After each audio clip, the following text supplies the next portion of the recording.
First up, we have Ashe. And if you've ever wanted to play as a deadly ninja that can teleport across the map, turn invisible, and wipe out entire groups of enemies with an army of shadow clones, then Ashe is exactly that. And the star of the show is his fourth ability, Blade Storm. Activating it lets you tag multiple enemies across the entire area, and once reactivated, will summon shadow clones that teleport between every marked enemy and strike them all down. The clones are a little slow on their own, but we can actually cast our third ability on any marked enemy while this is happening, and we will join our shadow clone, striking all remaining marked enemies in a cinematic cutscene while being completely invulnerable the entire time. But what makes Blade Storm truly special is that it deals true damage, meaning it bypasses armor entirely and scales incredibly well at higher levels. Very well, in fact, that it can even one-shot enemies at level cap, which is honestly pretty impressive. But in order to actually get to his enemies safely, his second ability, Smokescreen, is what keeps Ashe alive. Casting it drops a smoke bomb that turns Ashe completely invisible. And since enemies simply cannot see you while you're invisible, this is his main way of staying out of trouble. Furthermore, with the Augment Smoke Shadow, nearby allies also get cloaked alongside you, and everyone gets a boost to their critical chance while active, so it doubles up as a nice offensive tool too.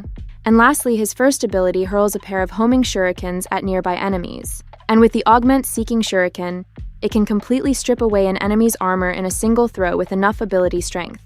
And for newer players, armor is a stat that makes enemies take significantly less damage, so being able to remove it entirely is a huge deal, especially against heavily armored factions like the Grineer. Now, if you want to try Ashe out for yourself, here's a quick build to get you started. Next up, we have Atlas. And if you've ever wanted to feel like an unstoppable Warframe that can punch your enemy's entire bloodline out of existence, then Atlas is your guy. And the star of the show is his first ability, Landslide. Upon casting it, we will dash forward and deliver a powerful punch to our target. And the best part is that we're completely invulnerable during the entire animation. Furthermore, each punch hits all enemies within a 6-meter radius, so it's not just the one enemy in front of you taking damage. And what makes it truly special is that Landslide scales directly with our mods, meaning that with the right build, it can deal millions, sometimes even billions, of raw damage per punch. It's honestly one of the most satisfying abilities in the entire game. I mean, just listen to this. And honestly, Atlas is also surprisingly tanky. And a big reason for that is his passive Rubble. So whenever you turn enemies into stone using his third ability and kill them, they drop chunks of rubble on the ground. And picking them up will either heal you if you're injured, or stack bonus armor if you're already at full health. And since Atlas already has a ton of base armor to begin with, stacking even more of it makes him incredibly hard to kill. And if you want to try Atlas out for yourself, here's a quick build to get you started. Next up, we have Banshee, and if you're looking for a frame that can make your weapons hit like an absolute truck, then Banshee is exactly that. And the star of the show is her second ability, Sonar. Casting it tags all nearby enemies and highlights a specific weak spot on each of them. And any damage dealt to those weak spots receives a massive damage multiplier, which means that every hit on those spots deals significantly more damage than usual. Furthermore, the weak spot multiplier actually stacks with itself, so casting Sonar multiple times increases our damage even further.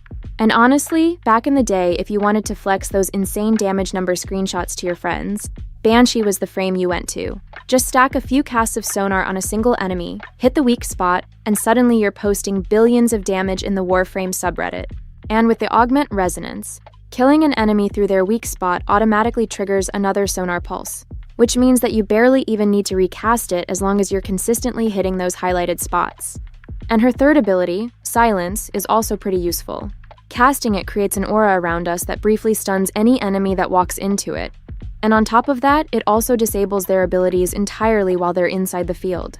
But Banshee does have a pretty significant weakness, because she has issues with survivability. And unlike some other frames, she doesn't really have a reliable way to stay alive on her own. I'm using Omamori in the footage just to keep me alive.